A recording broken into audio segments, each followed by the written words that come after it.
Association of Russia, and let me greet the UN Association of Finland for organizing such an interesting event here in Helsinki.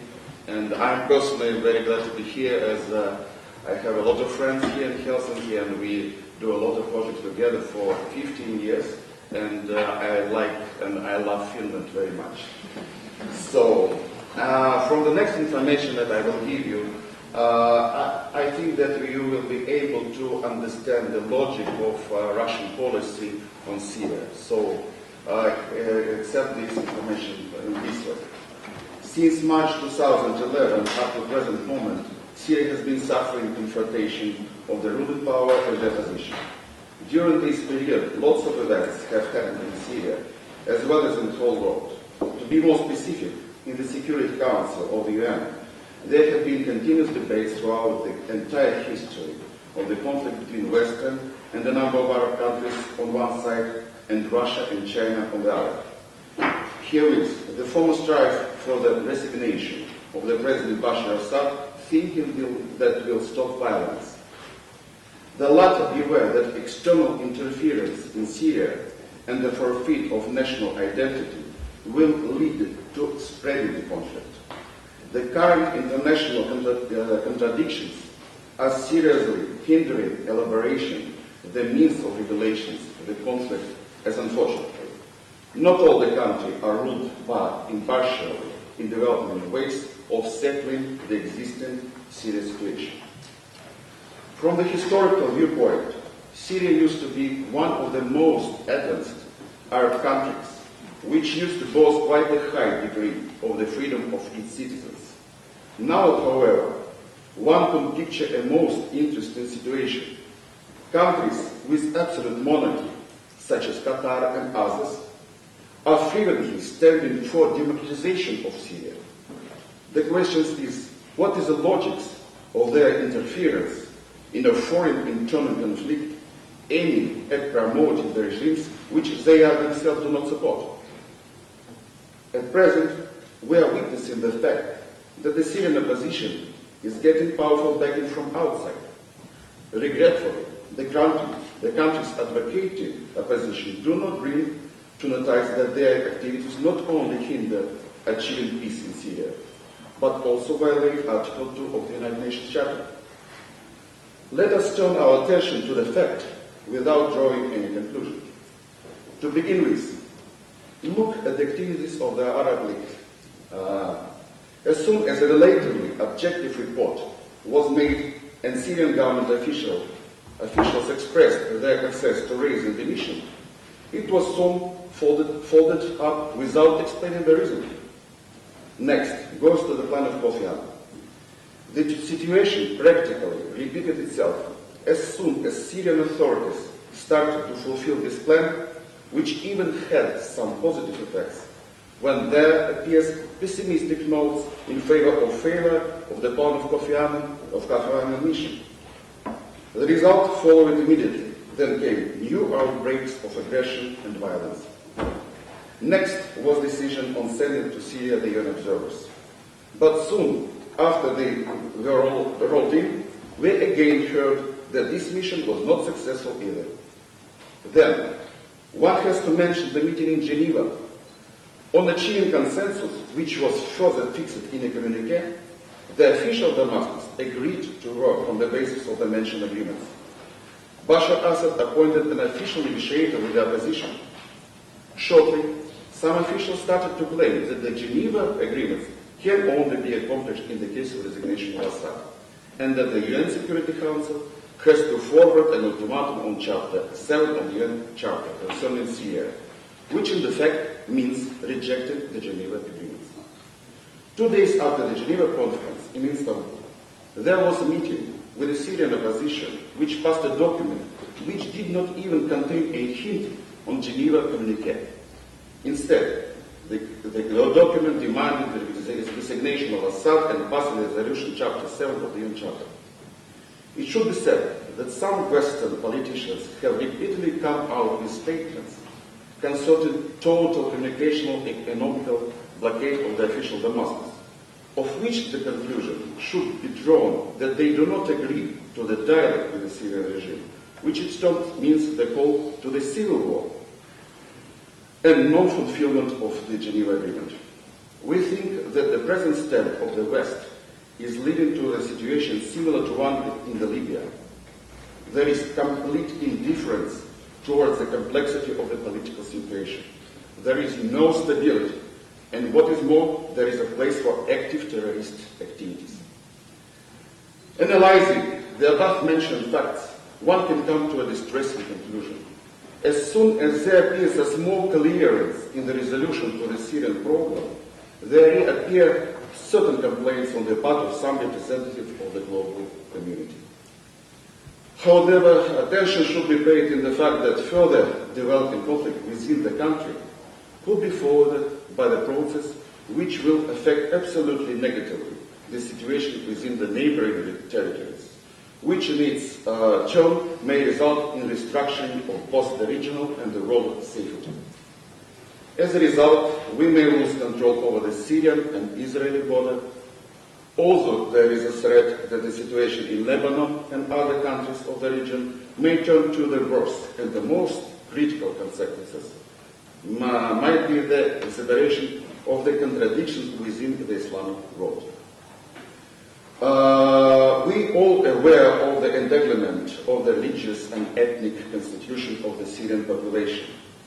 Apart from that, the part which still relies on Bashar Assad regime to protect their rights is also part of the Syrian people.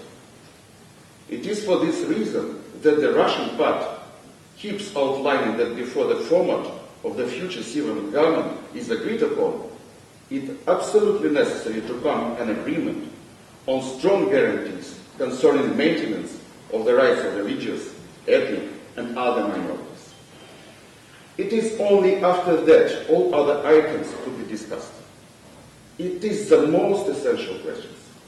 Moreover, since the beginning of the conflict, Russia has been warning against inadmissibility of the superficial attitude towards such complicated problem as Islamic contradictions, which grew up in Syria inter alia.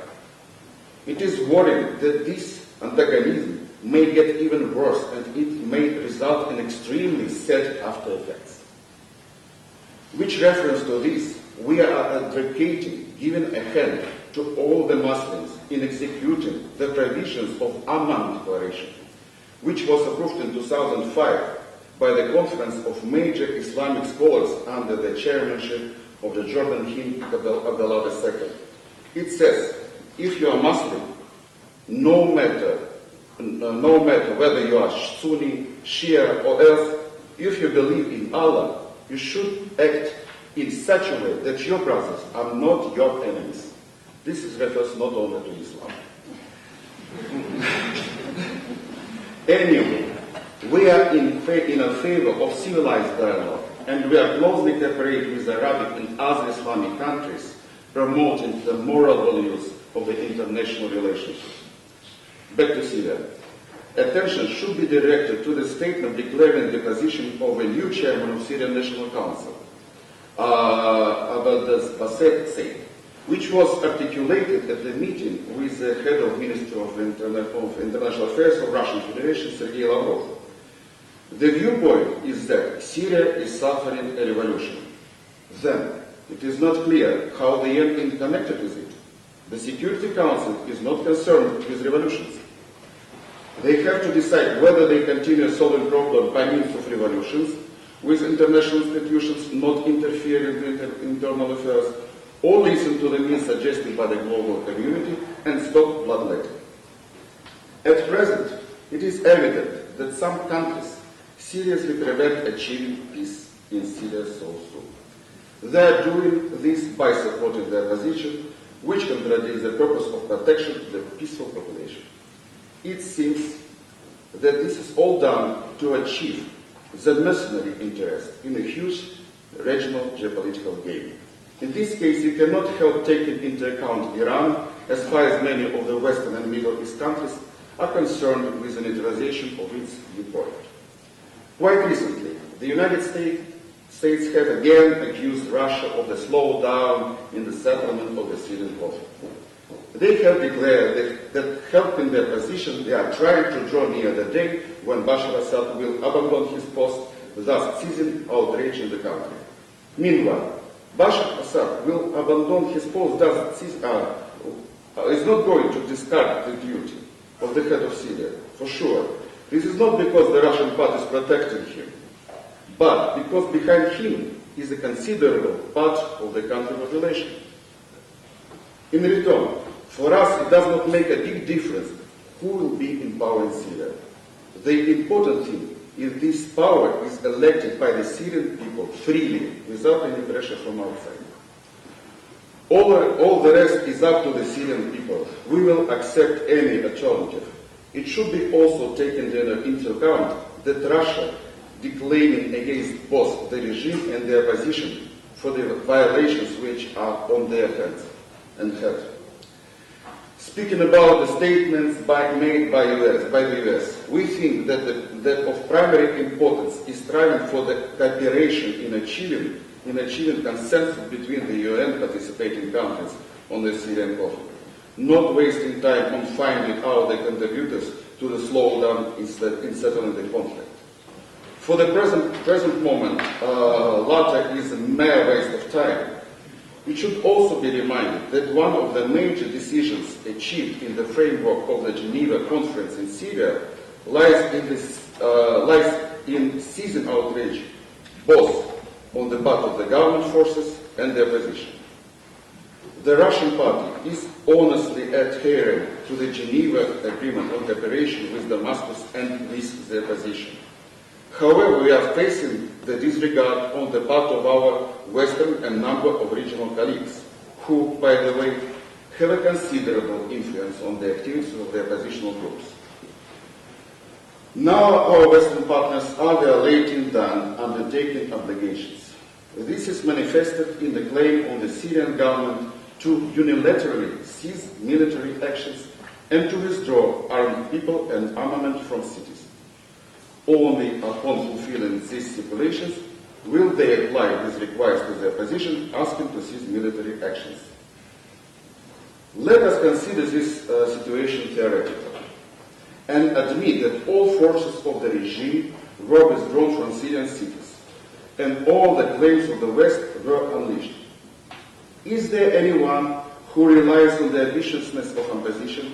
It goes without saying that it will not let down arms.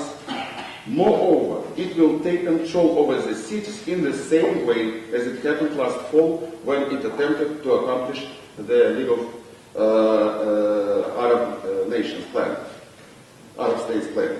In the context of any military operation, this is an absolutely unrealistic approach, which only testifies that the main purpose is regime change over, contrary to the principles of the UN regulations.